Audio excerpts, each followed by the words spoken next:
Warming up the car properly is something a lot of people keep asking about. Like, is warming up really necessary? If it is, what's the right way to do it? Should you just let the car sit there idling? Or should you start driving right away?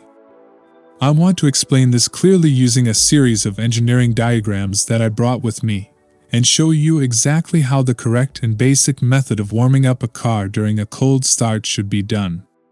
Guys, these diagrams show temperature and wear, and engineers came up with them through real experimental tests based on tribology. And this applies to all internal combustion vehicles. Now let me zoom in so you can see the image better. Take a look at the first diagram. This diagram has time after startup on the horizontal axis, and relative wear rate on the vertical axis.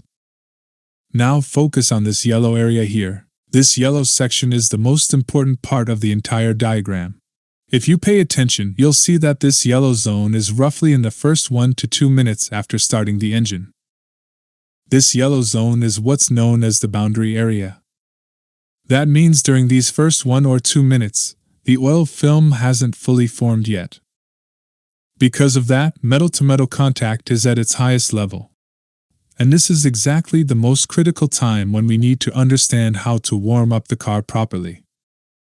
This 1 to 2 minute period is extremely important, and I want to explain it in more detail.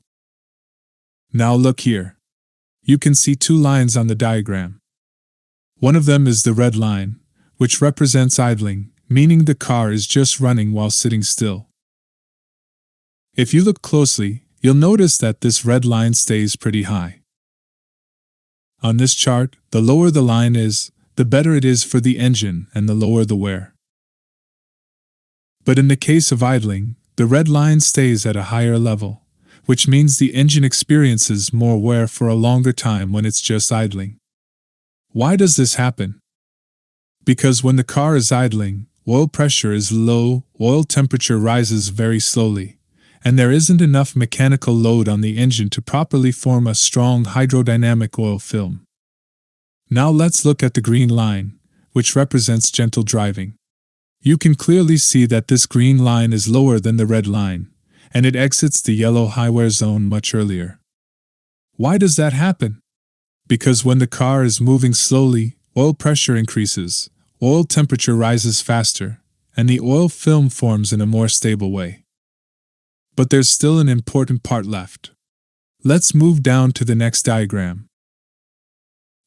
This diagram shows temperature versus time after startup. Here you can see 3 solid lines and 2 dashed lines. The blue line shows coolant temperature. The brown line shows oil temperature. And the gray line shows the temperature of the engine's metal components. The dashed lines represent idling,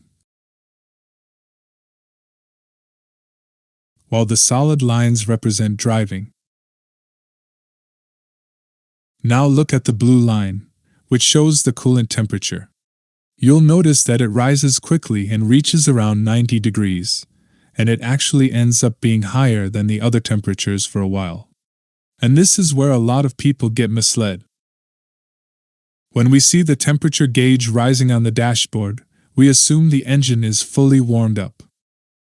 But that assumption is completely wrong. The coolant temperature gauge only measures the temperature of the water, not the temperature of the oil, bearings, pistons, or cylinders. Engine wear is directly related to oil and metal temperatures, not coolant temperature. In cold weather, especially in winter, the oil becomes thicker, and more importantly, the temperature of the engine's metal parts is low, causing them to contract. The reason the coolant temperature rises quickly is not because the engine is actually warmed up.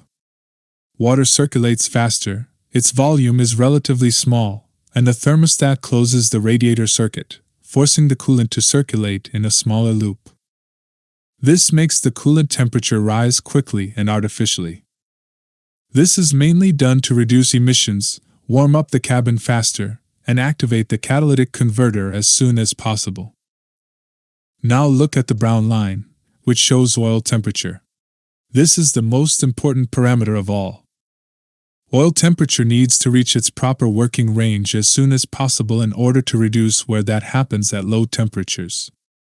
When the car is idling, oil temperature rises very slowly, and you can clearly see that it takes much longer for the engine to reach its normal operating temperature. But when the car is driven gently, you can see that the oil temperature reaches around 85 degrees much sooner. Why is this important? Because oil viscosity is directly related to temperature. Until the oil warms up properly, lubrication is incomplete, and as a result, engine wear increases. This is extremely harmful to the engine and shortens its overall lifespan. Now let's look at the gray line, which shows the temperature of the engine's metal parts. This part is absolutely critical. When the car is idling, the coolant heats up quickly, but the metal components heat up much more slowly. That means you end up with hot coolant and relatively cold metal parts. This causes uneven expansion, high thermal stress, and non-uniform clearances inside the engine. But when you drive gently, the water, oil, and metal parts all warm up at roughly the same time. This results in controlled expansion and keeps everything within proper design tolerances. So based on all of this, if I were to give you two clear and definitive conclusions, they would be these. Warming up the car by letting it idle actually increases engine wear. The oil takes longer to reach its operating temperature, and a dangerous temperature difference develops between the coolant and the metal components. The only thing idling really gives you is a false sense of comfort. You feel like you're taking care of the engine, but in reality you're not. Gentle driving, on the other hand, helps the engine leave the high wear zone much faster.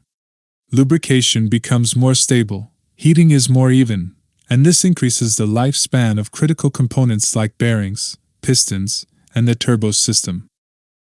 The final, fully scientific, engineering-based, and safe conclusion is this. When the weather is cold, start the car and let it idle for about 30 seconds. Then begin driving gently for around 2 minutes without pushing the engine. That's all you need to do. Guys, thanks for your attention, and I'll see you in the next video.